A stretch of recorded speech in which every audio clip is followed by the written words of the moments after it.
মাননীয় সভাপতি দিলীপ শইকীয়া ডাঙৰীয়া বাদ দিয়ক, এইবিলাক ফেক ভাওনা কৰিবলৈ বাদ দিয়ক, জুবিনকৈ এই ধৰণৰ কাৰবাৰ নকৰিব। বৰ অসহ্য হৈ পৰিছে, অতিষ্ঠ হৈ পৰিছে দেশৰ লাখ লাখ জুবিন অনুৰাগী। ন্যায় সমদলত জুবিন অনুৰাগীক দেখুৱাবলৈ আপোনালোকে টেম্পো ভাড়া কৰি আনিবলগীয়া হৈছে, ই ৰিক্সা ভাড়া কৰি আনিবলগীয়া হৈছে। কালি নলবাৰীয়ে এই সকলোবোৰ প্ৰমাণ কৰে। প্ৰিয় দৰ্শক, নলবাৰীত সাধাৰণতে ই ৰিক্সা বন্ধ, ই ৰিক্সা প্ৰৱেশ কৰিব নোৱাৰে সাধাৰণ মানুহ। তেওঁলোকে মানে নগৰখন বেয়া কৰে, বিশৃংখলতাৰ সৃষ্টি কৰে, সেইকাৰণে ই ৰিক্সা এলাও নাই। অথচ কালিৰ দিনটোত নলবাৰী চহৰত ই ৰিক্সা ভৰ্তি হৈ গ'ল। ই ৰিক্সাৰে মানুহ অনা নিয়া কৰিছে, কিয়? এই কাৰণে জুবিনৰ ন্যায়ৰ বাবে মানুহ এনেকৈ বিভিন্ন প্ৰান্তৰ পৰা আনিবলগীয়া হৈছে। মানুহ আনি জুবিন অনুৰাগী দেখুৱাব খুজিছে আপোনালোকে। জুবিন অনুৰাগীক এনেকে আপোনালোকে ভাড়া কৰি গাড়ীত আনিব নালাগে। এই যে লাখ লাখ জুবিন অনুৰাগী প্ৰতিদিনেই যে জুবিন ক্ষেত্ৰত উপস্থিত হৈ আছে, তেওঁলোকে স্ব ইচ্ছাই আহিছে। কালি আপোনালোকৰ সকলো স্বৰূপ উদঙাই দিলে। আপোনালোকে জুবিনক লৈ কি ধৰণে ৰাজনীতি কৰি আছে, কিমান তললৈ নামি গৈছে, কালিতকৈ আৰু অন্য প্ৰমাণ নালাগে। কিয় আহিছে তাকো নাজানে।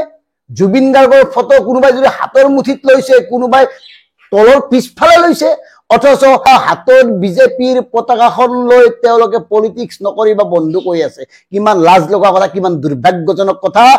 নিজকে জুবিন অনুৰাগী দেখুৱাবলৈ গৈ মানে মূল বিষয়টো কৰবাৰ পৰা কৰবালৈ নিবলৈ এই কাৰবাৰবোৰ কিয় কৰিছে? আপোনালোকৰতো অসুবিধা নাই, টকা পইচাৰ অভাৱ নাই, ইমান ডাঙৰ আপোনালোকৰ কাৰ্যালয় 5 ষ্টাৰ হোটেলৰ দৰে দেখি, গতিকে আপোনালোকৰ টকা পইচাৰ অভাৱ নাই।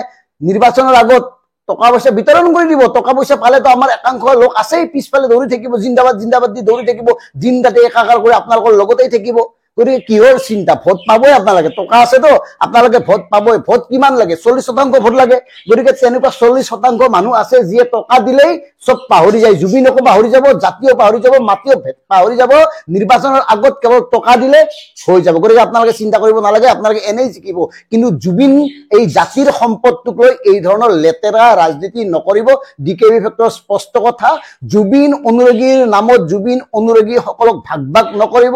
আৰু জুবিন গাৰ্গৰ আদৰ্শক আপোনালোকে এই ধৰণে বাৰে বাৰে হত্যা কৰি নাথাকিব।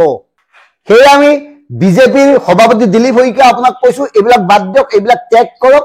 কাৰণ আপোনালোকৰ চৰকাৰক বাধ্য কৰক যাতে তেওঁলোকে সকলোবোৰ তদন্তৰ প্ৰতিবেদন পানী নসৰকাকৈ প্ৰস্তুত কৰিব পাৰে। যি প্ৰতিবেদনৰ ওপৰত ভিত্তি কৰি ন্যায়ালয়ে ৰাইজে বিচৰা ন্যায়টো দিব পাৰে, সেই কাৰবাৰটো কৰক। তাৰ বাবে হেঁচা দিয়ক। এই ধৰণৰ ন্যায় সমদলৰ নামত হাতে হাতে বিজেপিৰ পতাকা লৈ, জুবিনৰ ফটো মাজে মাজে লৈ জুবিনক অপমান নকৰিব। আৰু অসমৰ অজস্ৰ লোকে এই কথাবোৰ চাই আছে, তেওঁলোকে আপোনালোকক বাৰে বাৰে ধিক্কাৰ দি আছে, তেওঁলোকে আপোনালোকক বাৰে বাৰে গৰিহণা দিছে। কালি নলবাৰীৰ ঘটনাৰ পিছত নলবাৰীৰ একাংশ সাংবাদিকে সমগ্ৰ অসমবাসীৰ সন্মুখত ক্ষমা খুজিছে যে নলবাৰীতো এনেকুৱা ঘটনা সংঘটিত হ'ল। গতিকে নলবাৰীৰ বৌদ্ধিক সমাজক লজ্জানত কৰা কালিৰ ঘটনাটোৱে প্ৰমাণ কৰিছে আপোনালোকে জুবিন গাৰ্গক লৈ কি কৰিবলৈ ওলাইছে। সেইকাৰণে কৈছো, জুবিন অনুৰাগী সৃষ্টিৰ নামত এই ধৰণে ভাড়া গাড়ী ঠিক কৰি জুবিন অনুৰাগীক আনি জুবিন গাৰ্গৰ আদৰ্শক বাৰে বাৰে হত্যা নকৰিব। জয় অসম, জয় জুবিন গাৰ্গ।